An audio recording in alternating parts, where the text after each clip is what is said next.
Sorry about that. Video getting too long and my mom wanted something. Anyway, so yeah, went to school. Was freaking out. But like I said, I love my friends so much. And they all came up to me and well before they were like whispering, like I could hear them whispering when I was like hugging Chris, like, what's going on? Why is Francisca crying? What's the matter? What happened?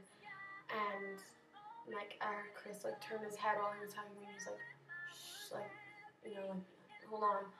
And like soon it got around and everyone knew what was happening. And everyone knows that I love soccer. Like whoever has heard my name before knows that I play soccer. And so yeah, and everyone found out, and then I got a group hug from like 30 people. That was pretty amazing.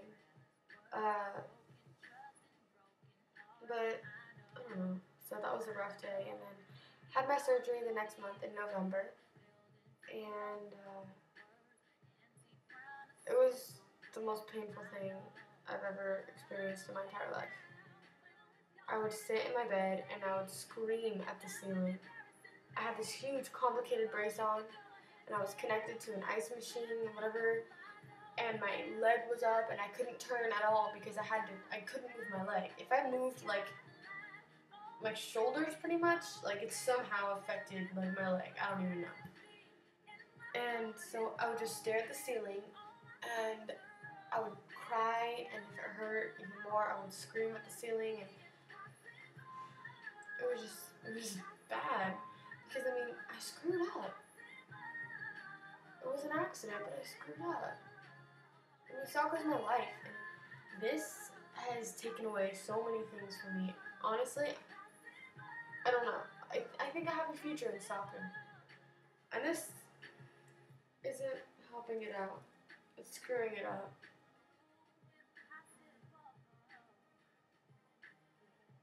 I missed 2 weeks of school. Not that bad, but I missed it. Had my friend Chris help me with my school stuff, and my best friend Mitchell came over even if he had football practice or whatever, and he watched the most boring movies with me and he talked to me, whatever.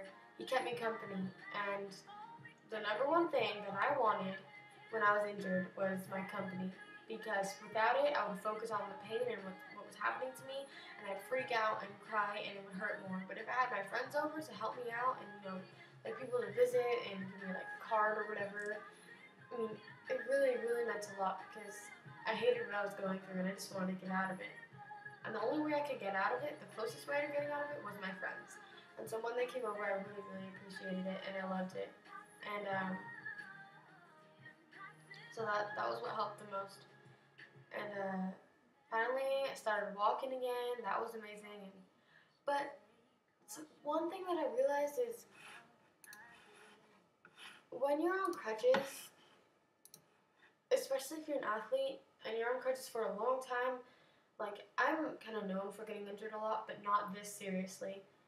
But I've come to find that when you're on crutches, you learn to appreciate the fact that you can walk when you're not injured, Like, there's people that are paralyzed, there's people that have been in car crashes and boom, like their legs are gone or they're missing an arm or something.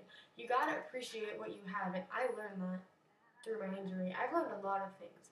I've learned that you have to keep your head up and that you have to never ever give up, because if you do, you're a quitter, and quitters never win. Winners never quit. So, and it's just made me that much more motivated to get back to soccer and to become a better athlete. Just like paying attention to the professionals and what they're like and what they're doing and learning and just this whole experience. I wrote a whole binder full of what it's like to be injured and what it's like to want soccer and to want to be better and to want to be the best. I've written so much stuff, and my friends have written it. One of my friends cried after she read it. It's a really long thing, but yeah, I feel like I need to express my feelings all the time, and when I can't, I write. And so that's what I wrote about 24/7 in my classes, at home, everything, all the time. And this whole experience has just been crazy for me. That's all that's been on my mind is my knee. My knee. Every single day I think of it. I mean, I have a scar. It's permanently on me. How can I not think of it, you know?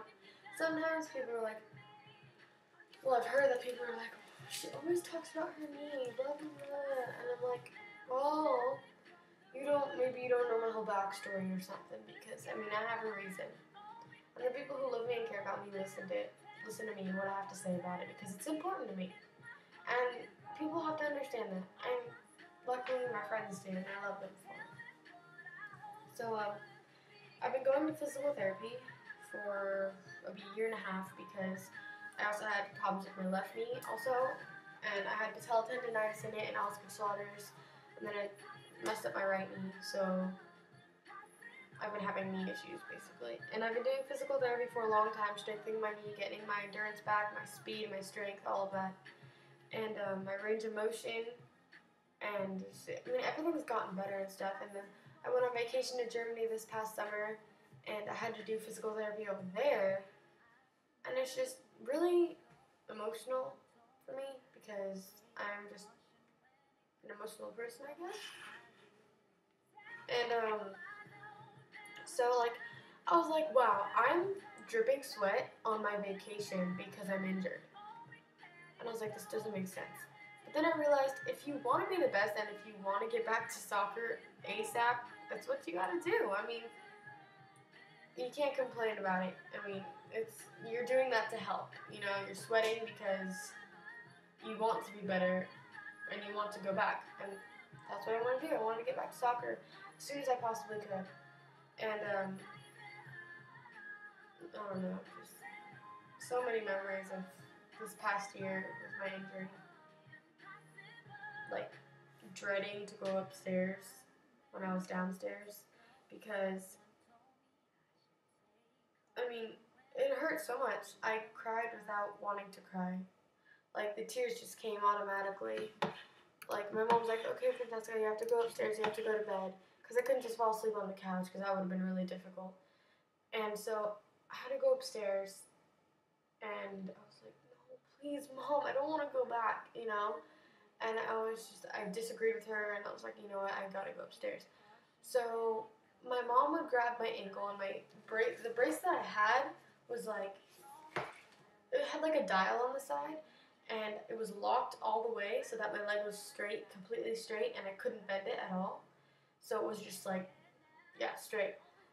And it was elevated, and I was connected to an ice machine, and the ice machine helped a lot because without it, I would cry and cry and cry because my knee was always, always warm because it was trying to heal itself, and the ice just helped it calm it down and all that. And so when I didn't have the ice machine on, I freaked out. It was like my lifeline. Ice like became my best friend.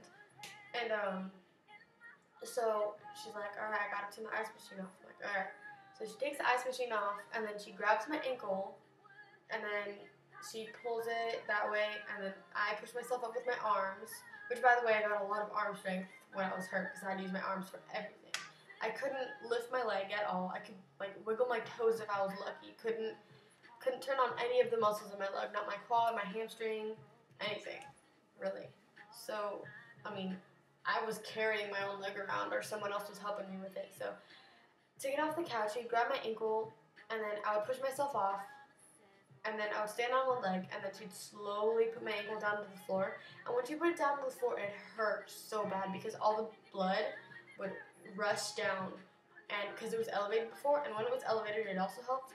But when it was down, like, it hurt so bad, and it felt like my leg weighed 200 pounds because I couldn't move it at all.